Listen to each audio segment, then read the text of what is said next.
Saya Tifal Solesa melanjutkan Kompas Petang, Saudara. Dari perkembangan kasus ijazah Joko Widodo, Polda Metro Jaya kini sudah memeriksa 50 saksi untuk 2 perkara yang kini sedang berproses. 2 perkara itu yakni dugaan pencemaran nama baik dengan pelapor Presiden ke-7 RI Joko Widodo dan dugaan penghasutan dengan menyebar berita bohong atas ijazah palsu Jokowi dengan terlapor Roy Suryo CS. Menurut Polda, pelimpahan 5 laporan dari Polres ke Polda Metro Jaya juga sudah dilengkapi dengan keterangan ahli seperti Dewan Pers dan ahli digital forensik.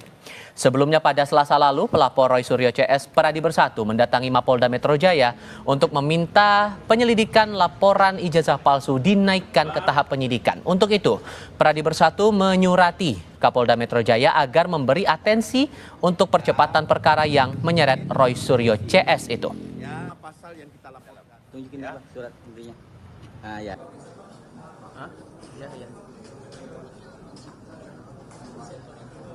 Dengan tuduhan pelapor memiliki ijazah S1 palsu, skripsi palsu, berikut lembar pengesahannya. Laporan polisi dari pelapor Saudara Insinyur HJW.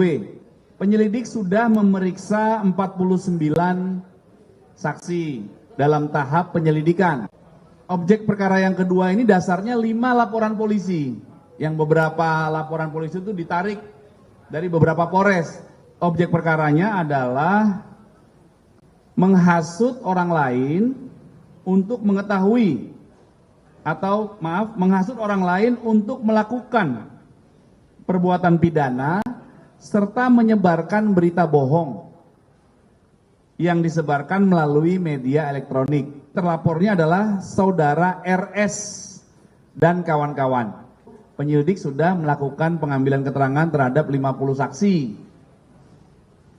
Itu legal opinion yang sudah terima juga 2 ya, dari Dewan Pers dan juga dari digital forensik. Sementara itu mengenai pengakuan politisi senior PDI Perjuangan Beator Suryadi yang menaruh curiga jika ijazah Jokowi dicetak di Pasar Pramuka, mantan sekretaris tim kampanye nasional Jokowi Yusuf Kala tahun 2014 Andi Wijayanto mengaku keterlibatannya dengan ijazah Jokowi hanya saat proses kelengkapan berkas administrasi pencalonan Jokowi JK ke Komisi Pemilihan Umum Republik Indonesia. Andi mengaku melihat dan memegang langsung ijazah Jokowi dan Yusuf Kala. Berkas itu termasuk ijazah diterima KPU dan dinyatakan sah dan lengkap. Saat saya menjabat sebagai sekretaris tim kampanye nasional untuk Jokowi JK 2014. Saat itu saya melihat, memegang langsung ijazah dari Pak Jokowi, juga ijazah Pak JK, dan kelengkapan administrasi, baik semua berkas-berkas data diri, ijazah sekolah, hingga ijazah universitas dikumpulkan, diserahkan ke KPU sebagai persyaratan pencalonan Pak Jokowi dan Pak JK. Tugas kami berakhir di situ dan proses pencalonan berakhir saat ijazah Pak Jokowi dan Pak JK oleh KPU dinyatakan sah dan lengkap. Sebelumnya dalam perbincangannya di Siniar atau podcast bersama Abraham Samad, mantan anggota DPR RI dari fraksi PDI Perjuangan Beator Suryadi menyebut kemungkinan ijazah Jokowi dibuat di Pasar Pramuka. Pasar Pramuka dikenal sebagai tempat jasa pengetikan skripsi maupun percetakan dokumen, namun pernah juga ditemukan jasa pembuatan sejumlah dokumen palsu di sana termasuk ijazah palsu. Ia juga menyebut Andi Wijayanto pernah melihat langsung ijazah Jokowi saat bertugas sebagai sekretaris tim kampanye nasional Jokowi JK tahun 2014. Awal peristiwa pilkada, pemilu-pemilu di zamannya reformasi ini, itu PDI Perjuangan banyak kadernya yang menjadi anggota dewan, yang menjadi bupati, jadi gubernur, ijazahnya palsu. Oh begitu ya? Ya, jadi karena palsu semua, seharusnya Baris Krim yang sekarang ini kalau mereka pada tahun-tahun di awal 2012-2010 itu sudah menjadi polisi, mereka tahu betapa banyaknya ijazah-ijazah yang diproduksi oleh pasar pramuka. Jadi Solo itu pada awal 2012 itu datang ke Jakarta. Pak Jokowi nih rombongannya. Setelah pengakuan Roy Suryo CS yang mengklaim ijazah Jokowi tidak identik dengan 3 ijazah pembanding dari Universitas Gadjah Mada, kini muncul pengakuan dari politisi PDI Perjuangan Beator Suryadi yang menaruh curiga ijazah Jokowi dicetak di Pasar Pramuka Jakarta saat hendak maju dalam kontestasi Pilgub DKI tahun 2012. Sudah bersama saya di studio kami 2 narasumber untuk mendiskusikan hal ini. Yang pertama, penuding ijazah palsu Jokowi, Roy Suryo, sekali lagi hadir di Kompas TV kali ini. Mas Roy, apa kabar? Alhamdulillah, selamat sore. Terima kasih sudah mau hadir bersama kami, dan hadir pula bersama kami Wakil Ketua Umum Jokowi Mania, Andi Azwan. Bung Andi, apa kabar? Baik, selamat sore Mas Tifal, selamat sore. Terima kasih. Pemirsa Kompas Petang, semangat. Terima kasih semua sudah bergabung dalam diskusi kali ini. Saya spesifik ngomong soal proses hukum dulu. Sudah ada 50 saksi untuk 2 kasus yang mengadukan Anda. Soal pencemaran nama baik dan penghasutan dengan berita bohong. Anda sendiri sudah terima panggilan dari penyidik untuk diperiksa? Ya, secara maya sudah, tapi secara fisik belum. Tapi nggak apa-apa, biarkan aja. Kan yang namanya orang laporan boleh, ya kan? Sah-sah saja.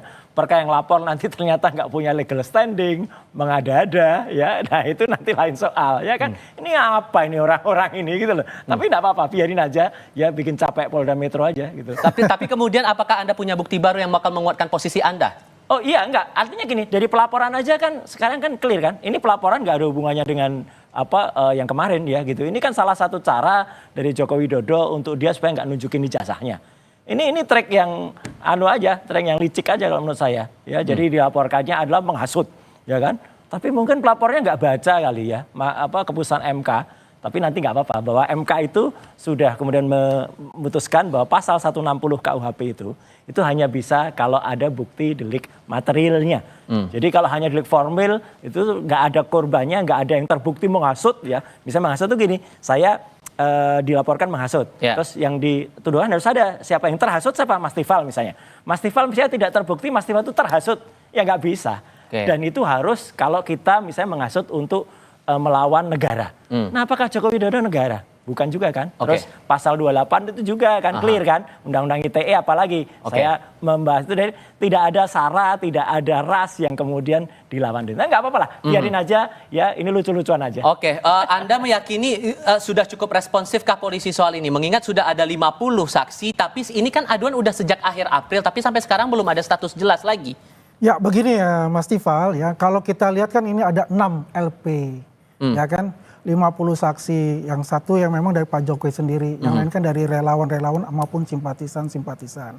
Dan ini jelas, ini PMJ Polda Metro Jaya ini benar-benar bagaimana bisa merampungkan ini secara terang benderang ya. Artinya barang bukti maupun saksi-saksi itu ya benar-benar diperiksa dengan baik ya sampai nanti masuk ke penyidikan kan seperti itu. Ya apa yang dikatakan Bang Roy ya kita lihat saja seperti apa. Ini kan versinya beliau. Tapi kan, sesungguhnya menurut Anda masih ada celah tidak untuk memperdebatkan soal ijazah ini? Tidak perlu diperdebatkan. Kita ikuti saja kan, semua ini sudah masuk ke tahap mau masuk pro justisia kan, sudah masuk ke udah penyelidikan ini udah mau, menurut saya sudah tahap-tahap akhir. Ya kan? Tinggal disimpulkan oleh secara penyidik apakah ini perlu dinaikkan sebagai penyidikan atau perlu dikaji ulang kembali, kan kita serahkan kepada tim penyidik. Tapi kalau saya sih yakin itu akan maju ke penyidikan. Soal pernyataan Pak Beator beberapa waktu lalu, masalah ijazah Pak Jokowi diduga dibuat di Pasar Pramuka. Masuk akal nggak sih sebetulnya? Mas, kalau saya ceritain dan pemirsa Kompas ceritain ini akan mendapatkan berita yang sangat hangat. Saya beberapa menit yang lalu itu baru saja dari Pasar Pramuka. Ngapain? Wah, banyak sekali cerita dari sana. Tunggu saja tanggal mainnya nanti. Tapi poin yang mau Anda kejar apa? Apakah benar pasar itu memang tempat untuk tujuan membuat ijazah yang kemudian ijazah palsu itu? Ya. Kemudian apakah masih ada orang-orang yang bisa bercerita soal ijazah aspal itu? Ya, jawabannya. Kemudian ada orang intelijen yang kemudian membentuk, masih ada nanti saksi-saksi yang akan mengungkap keterangan dari Pak Beator Suryadi. Tahan dulu di situ. Saya tahan dulu situ. Ya. Anda mungkin akan menjelaskan lagi. Kita jeda sebentar. Kami segera kembali.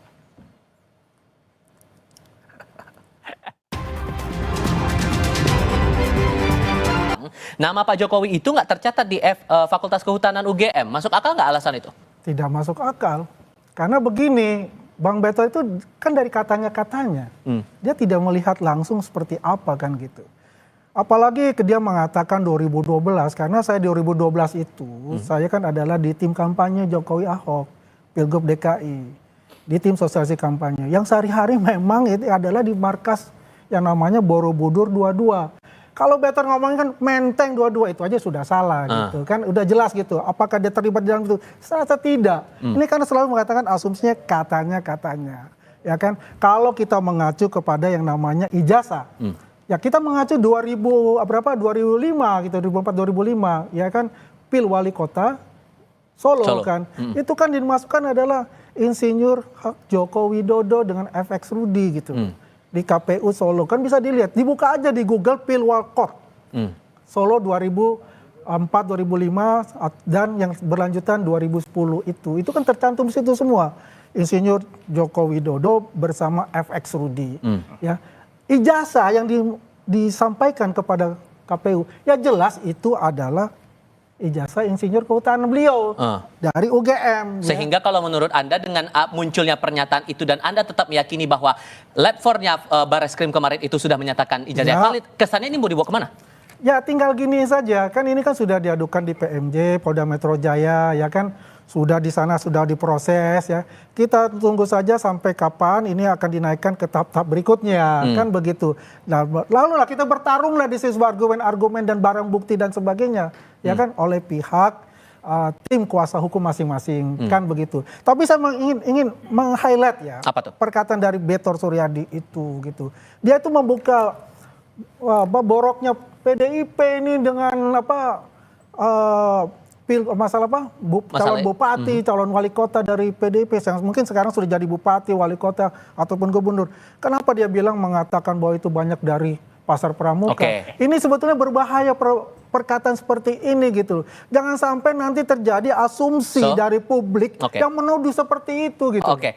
Bung Roy, ya intinya poin Anda saat datang ke Pasar Pramuka itu benang merahnya apa? Benang merahnya adalah apa yang disampaikan Bang Betor sama dengan tadi. Jadi nggak apa-apa, ini saya setuju tadi Bang Andi, itu adalah betul bahwa memang banyak dulu di Pasar Pramuka itu. Sebelum pasar itu kemudian sempat terbakar atau dibakar, kita nggak tahu ya, akhir tahun yang lalu bersih, tapi masih banyak sisa-sisa suara yang masih banyak. Tadi kita ketemu Pak Haji, siapa tadi yang dia bisa cerita dengan sangat detail ya. Dulu soal palsu itu kayak apa, dan sekarang mereka harus menanamkan tulisan kalau mereka nggak menerima lagi palsu-palsuan. Tapi bisik-bisik tetap ada. Kalau mau bisa loh. Kalau spesifik ke Pak Jokowi, tudingan itu? Tudingan itu nanti akan harus ditanyakan pada orang. Nah, dan Iskandar itu sahabatnya Bang Andi semua. Itu dihadirkan ya. Kemudian kalau nanti Widodonya ketemu, lah Bang Andinya ini yang kemudian dihadirkan. Nama Anda nih disinggung-singgung nih. Itulah gayanya Roy Suryo. Gitu kan. Kita simpel saja lah. Dia mengadakan investigasi ya. Detektif partikulir Roy Suryo. Enggak. Ya kan? Di Pasar Pramuka. Nggak apa-apa itu hak beliau mencari itu kan sebagai penambahan dari argumen-argumen beliau gitu. Yang jelas kita ini adalah taat hukum lah. Ya. Apapun yang diperintahkan oleh pengadilan, aparat hukumnya memang kita harus penuhi untuk itu, ya kan. Yang penting adalah yang mesti kita highlight itu, yaitu bahwasannya ya kita harus percaya kepada lembaga negara, ya kan. Proses-proses itu telah berjalan, KPU, ya kan. KPU Solo maupun KPU DKI. Sedangkan KPU DKI, Ketua KPU DKI pada itu Pak Juri Ardianto yang sekarang Wakil Menteri Seknek, itu kan mengatakan saya terima loh, dan itu asli, ya kan? Ya artinya apa ya? Ini kan sudah nih, lapor sudah sudah bilang nggak masalah kan, memang asli. Kemudian KPU Solo juga mengatakan itu kan dimasukkan dari Insinyur Joko Widodo, artinya juga. Artinya apa? Artinya ijazah dari UGM. Kemudian Pak Juri Ardianto juga bilang, iya ini asli juga dari UGM. Ya artinya ini kan sudah mengkonfirm ya dari sisi lembaga negara nih ya, itu sudah confirm itu asli. Sehingga menurut Anda, saya kasih kesempatan masing-masing, perlukah pernyataan Pak Betor itu ditindaklanjuti oleh penyidik? Harus, menurut saya Pak Betor, kemudian orang namanya Widodo, orang namanya tadi Denis siapa, terus satu lagi orang Profesor Paiman. yang kemarin awalnya kemudian mencoba WA saya, tapi saya mengucapkan terima kasih Prof. Paiman, beliau WA lagi minta maaf ke saya. Oke. Sekaligus mengaku kalau beliau dulu pernah punya usaha seperti itu ya di Pasar Pramuka. Ini saya boleh jawab. Oke, ya. Tapi meskipun itu belum ada kaitan langsung, tapi nama-nama orang ini tertarik. Dan kalau perlu, saya sekali lagi terima kasih Pak Andi akan bisa membantu negara kalau menghadirkan Widodo itu sehingga semuanya clear. Perlu pernyataan Pak Beator ini ditindaklanjuti penyidik? Jadi begini, saya sebelum masuk ke sana, saya mau menjawab ini. Pak Iman mau WA Pak Roy, saya juga ada. Saya punya sisinya juga, saya punya tahu. Karena saya dekat juga Pak Iman, berteman juga dengan Pak Iman. Jadi intinya begini, apa yang di WA ke Pak Mas Roy, itu bukan intimidasi dan apapun. Tidak, WA sebagai teman. Yang saya baca itu, memang pengakuan beliau ya, tahun 99 sampai 2002, dia mempunyai namanya pengetikan di Pasar Pramuka. Ada kios untuk pengetikan. Dan fotokopi. Ya, fotokopi. Tapi bukan percetakan. Ya menurut dia kan. Menurut beliau nih. Ya, itu sampai 2002. Ini kita bicara 2012, 10 tahun kemudian. Dikait-kaitkan dengan Pak Paiman ini. Ini yang nggak masuk akal buat saya. Ya gitu loh. Apalagi mengatakan itu mencetak dan diulang, mencetak lagi. Di mana pemikiran akal logika kita? Ini akal kewarasan kita ini terganggu untuk ini. Kembali ke pertanyaan saya. Berarti itu layak ditindaklanjuti nggak pernyataan Pak Beator ini oleh polisi?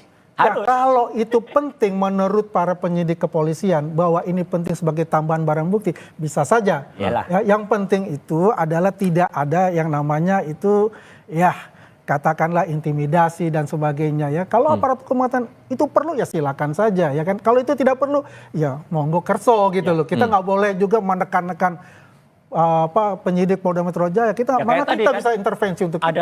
Ada lawyer-lawyer yang nggak jelas legal standingnya nekan-nekan itu juga nggak boleh. Baik, Mas Roy Suryo, Bang Andi Azan, terima kasih banyak sudah mau datang. Terima kasih. Kami di Kompas Petang kali ini. Saya selalu untuk Anda. Terima kasih Bang Tifa, terima kasih. Wait and see juga kita pokoknya di sini. Kami akan lanjutkan dengan informasi lain untuk Anda usai jeda, termasuk terkait dengan warga Pulau Enggano yang mengeluhkan dampak ekonomi setelah terisolasi 4 bulan imbas pendangkalan alur pelabuhan Pulau Baai. Tetap bersama kami.